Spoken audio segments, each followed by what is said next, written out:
paz do Senhor Jesus, uma ótima tarde a todos. Nessa tarde eu estava falando com o Senhor, orando, e pedi a Ele uma mensagem para Ele revelar o nosso coração.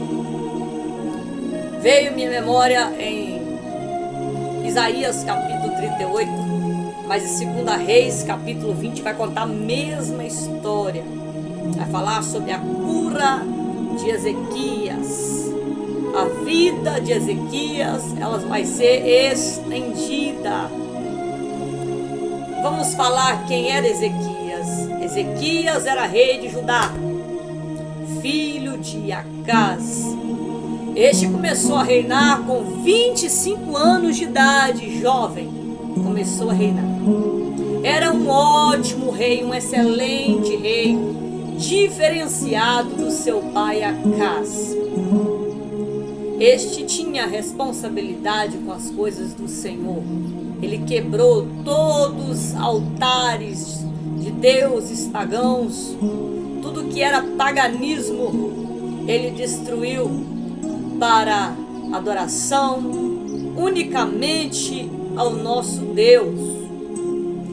Então Ezequias, começando com 25 anos, tão jovem a reinar, a gente vai ver a conduta, o trabalho desse homem tendo grande eficácia durante o seu reinado.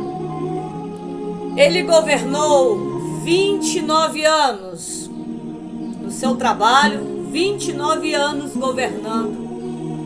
E nem antes e nem depois houve outro rei que governasse tão bem o quanto ele. E o auge do seu reinado, sempre tem o auge da nossa vida, que a gente se dá bem, que fica tudo bem melhor.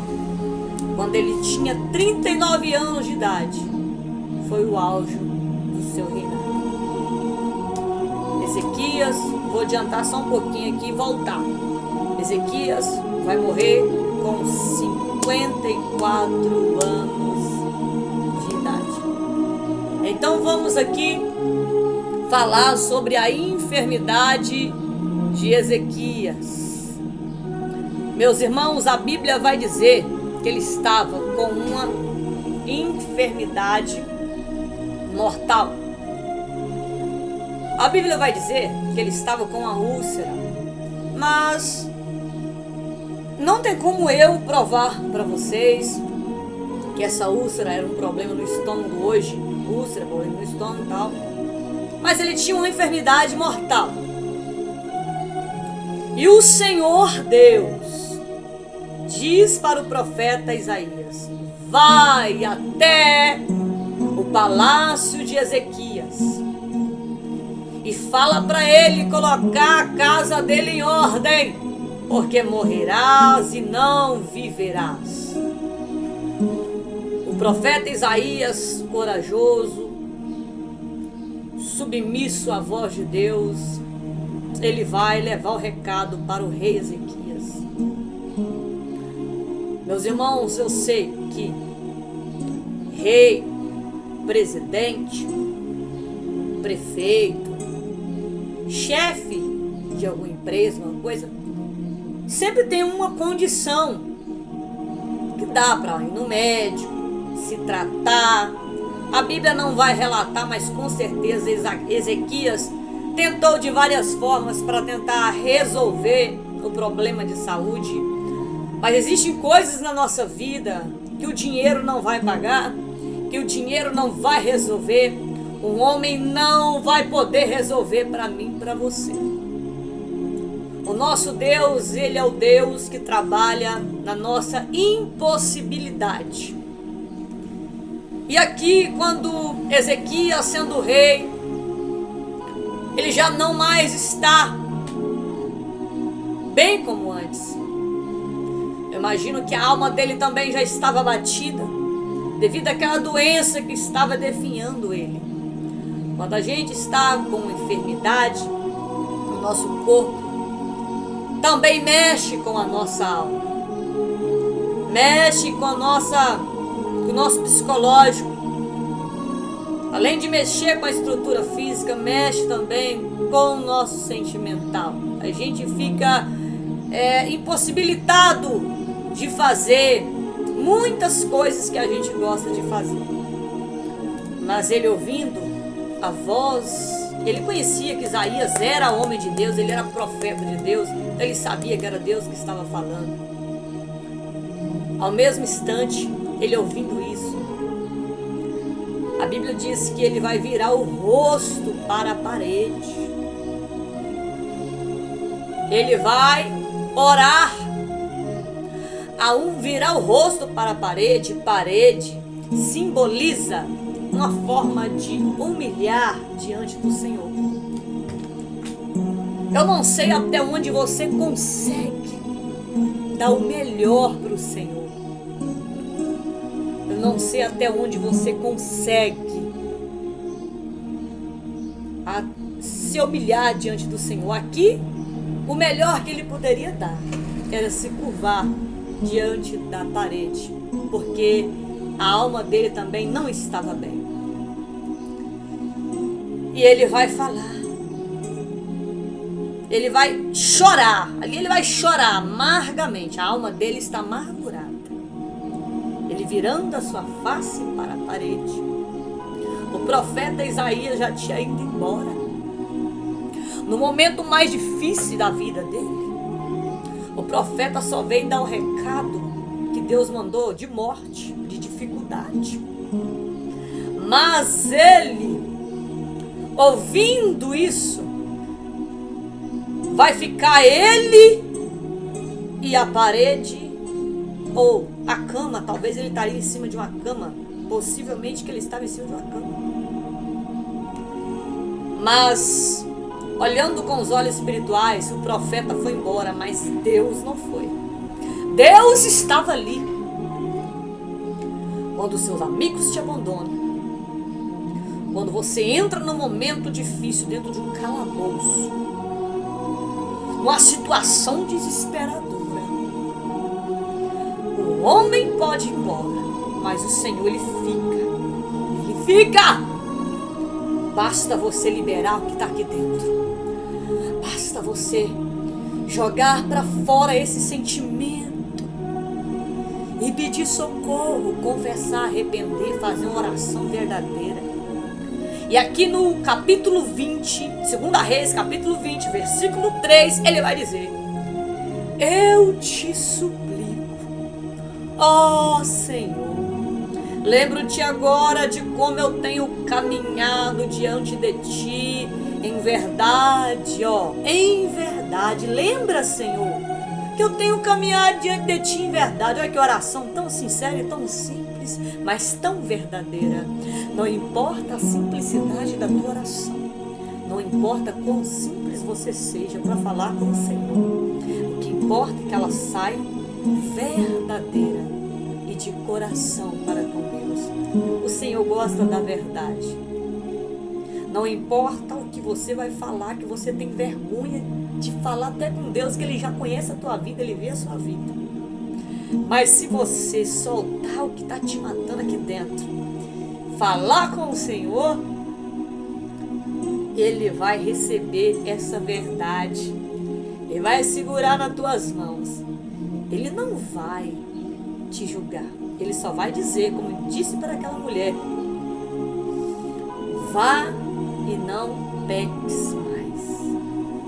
Vá e não peques mais. Levanta-te. E aqui, quando ele fala que tudo que ele tinha feito, tudo com o coração perfeito, aonde ele podia fazer perfeito para o Senhor, ele fazia. E ele chorou amargamente. A alma dele estava amargurada. Talvez você se encontre numa situação de choro. Talvez você se encontre numa situação muito difícil. Mas o profeta foi embora. O profeta só veio dar o recado. Tem momento da sua vida que o diagnóstico, vou dar um exemplo com essa folha. O diagnóstico médico, ele chega nas tuas mãos só para você receber a má notícia dos problemas de saúde que você tem. Às vezes você foi desenganado e, na realidade, falou que você iria morrer com essa enfermidade. O homem chegou e decretou algo na sua vida, não tem mais jeito, acabou tudo. E você ficou abatido, como se tudo tivesse desmoronado sobre a tua vida. O homem deixa a notícia mal. As situações constrangedoras da vida podem te deixar mal. Pode deixar e ir embora. A notícia ruim chega, você recebe, mas o homem vai embora. Mas o Senhor Deus está ali, pronto, para querer uma atitude sua. O Senhor, eu conjecturando aqui, que o Senhor não queria trazer uma notícia ruim para ele ficar mal, angustiado de morte, não. Talvez o Senhor só queria despertar ele para uma oração mais profunda, para uma intimidade mais profunda, para uma entrega mais profunda, conforme até onde ele conseguia se doar o melhor para o Senhor. Às vezes você fala, Senhor, eu sofro com um problema, eu queria muito fazer o melhor para o Senhor, como fulano faz. Se fulano tem forças o suficiente para fazer o melhor para o Senhor dentro da sua capacidade física, amém. Mas se você fazer o melhor até onde você pode, assim como ele fez, virando o rosto para a parede, o Senhor vai receber de bom agrado. Da mesma forma que Deus recebeu a oferta de Abel, o Senhor vai receber também a tua oferta. O Senhor vai ver que é o que está aqui dentro do coração sincero que você está entregando diante dele. E a oração dele comoveu tanto o coração de Deus pela sua sinceridade, que antes que o profeta saísse no portão do palácio, Isaías, o Senhor fala, Isaías, volta lá novamente, diga para ele que eu vou acrescentar mais 15 anos de vida para ele. E ele volta e fala que o Senhor tem ouvido a oração dele, o Senhor tem agradado da oração verdadeira dele. E o Senhor disse para ele que no terceiro dia ele subiria à casa do Senhor e o Senhor estaria curando ele, mas ele ainda estava duvidando. Quando ele ouviu a notícia mal, ele ficou desesperado, porque ele chorou amargamente, com a alma amargurada.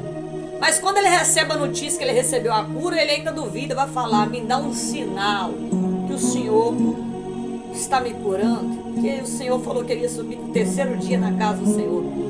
Aí o Senhor vai usar o profeta Isaías e vai dizer para ele que acharia melhor adiantasse o relógio ou atrasasse e voltasse o tempo.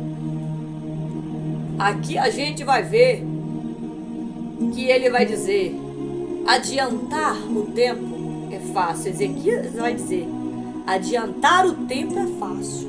Eu quero ver voltar o tempo. Eu quero que volta para ser prova de que o Senhor está me curando.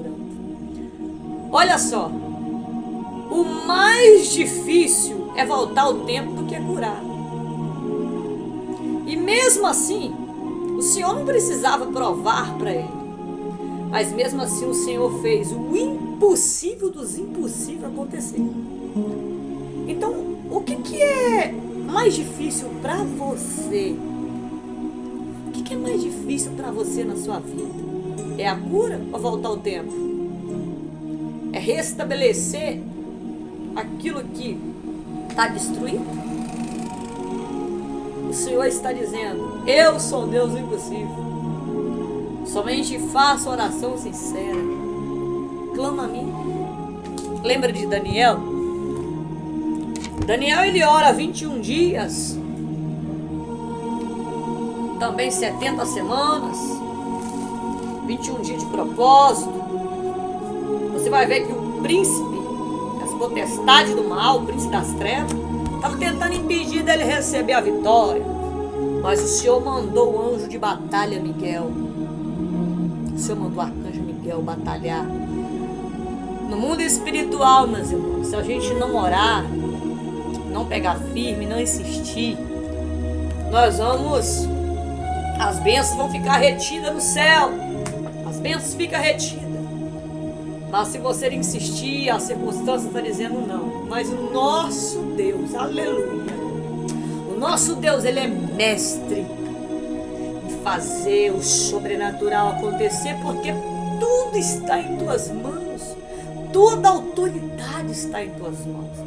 Então, esta é a palavra. O Senhor curou ele. Ainda nesses 15 anos, ele teve um filho. Deus deu um filho para ele. Deus tem propósito na sua vida. Esse problema que você está passando é só para você orar mais um pouco, para não ficar incomodado.